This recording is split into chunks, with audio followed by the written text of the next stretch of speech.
pardons, the commutations that Joe Biden just made were abhorrent to me, absolutely abhorrent, taking people off death row.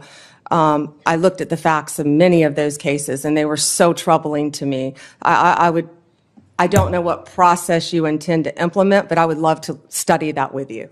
Well, we talked positively about your experience and mine with drug courts, veterans courts, mental health courts. There are some things we will continue to disagree about and other things. Thank you, Chairman Grassley. Attorney General Bondi, in our previous conversation, we talked about criminal justice reform, and in particular, your contribution to the enactment of the First Step Act in the previous Trump administration. And I just want to talk with you about a couple of bipartisan initiatives in this area. Senators Cornyn, Lee, Durbin, Tillis, Booker, and I have introduced a bipartisan bill called the Safer Supervision Act. It focuses on the fact that federal probation officers have a massive caseload, often more than 100 folks they are supposed to be closely supervising. And this bill would work on focusing supervised release resources on those who really need it and creating positive incentives for those who are willing and able to be rehabilitated and leave prison much less likely to reoffend.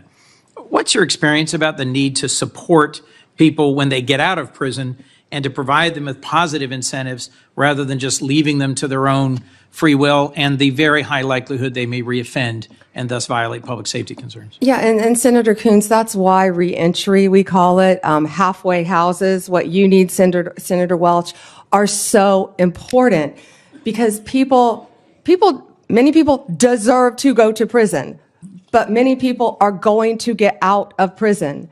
And Almost all. We don't want a revolving door. We want to do everything we can to make productive members of society. And when someone goes to prison, I saw this every day. You saw this as a revolving door.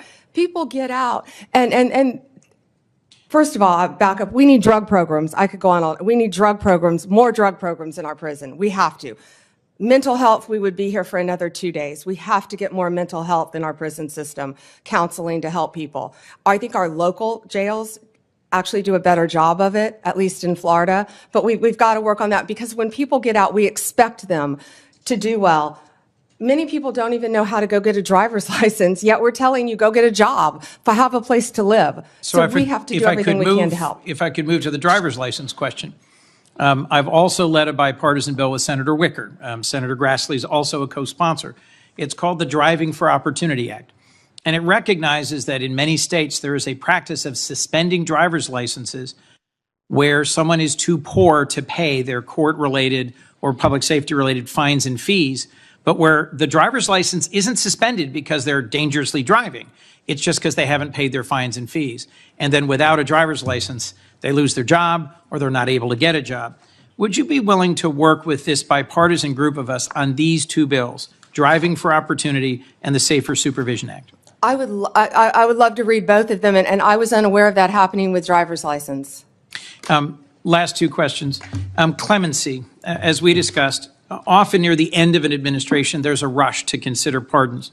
Would you be willing to work at a more institutionalized clemency process where there aren't just lots of commutations near the end of a term, but where there's a regular process where the DOJ and the clemency process is looked at to see whether there are reforms that should be made and recommendations that could be made to the president throughout his term?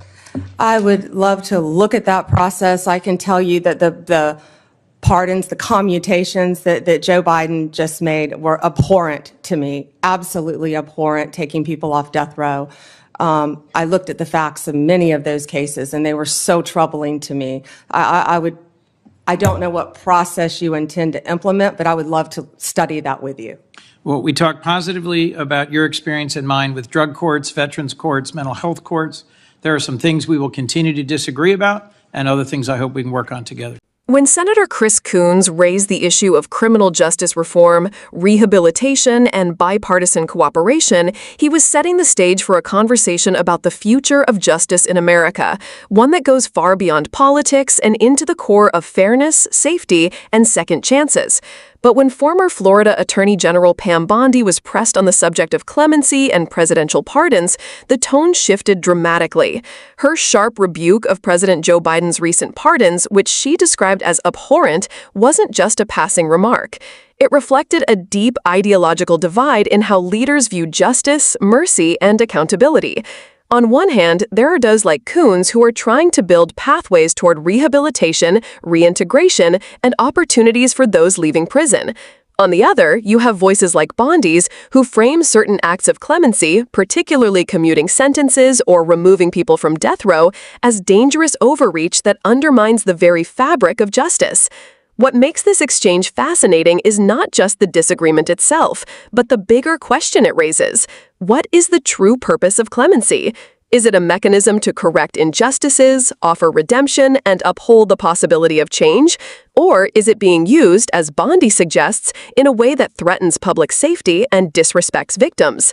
Bondi's criticism was powerful because it tapped into raw emotion. She painted Biden's pardons as reckless decisions that ignored the gravity of crimes committed. But it's also important to see the other side. Clemency has historically been a tool to balance justice with mercy. From both Democratic and Republican presidents, pardons have often been controversial, yet they serve as reminders that the justice system is not infallible. And that's where the tension lies. Americans want safety, fairness, and accountability, but they also want hope that someone who made mistakes can change, rehabilitate, and rejoin society in a productive way. Senator Coons was pointing to bipartisan solutions like safer supervision and opportunity programs, measures that recognize the complexity of reentry and the need to reduce recidivism. Bondi, however, anchored her position firmly on the belief that Biden's clemency decisions went too far and disrespected the rule of law. This clash tells us something bigger. Criminal justice reform isn't just about policies on paper. It's about values, philosophies, and the balance between justice and mercy. It's about whether America leans into rehabilitation or doubles down on punishment. And it's about how leaders, across party lines, define what it means to protect the American people. The larger lesson here is that debates like this aren't just partisan theater. They force us to confront the kind of justice system we truly want to build. Do we want one that closes doors permanently, or one that leaves room for redemption? Do we view clemency as a dangerous loophole, or as a safeguard against irreversible errors? No matter where you stand, this exchange between Bondi and Coons is a reminder that criminal justice reform is one of the most urgent and divisive issues in America today. And as policies evolve, one thing is certain: the debate over pardons, rehabilitation, and accountability will only intensify. So, what do you think? Is clemency a sign of compassion and fairness, or do you see it as a dangerous abuse of presidential power? Share your thoughts below, and don't forget to like, subscribe, and hit the notification bell so you don't miss the next breakdown.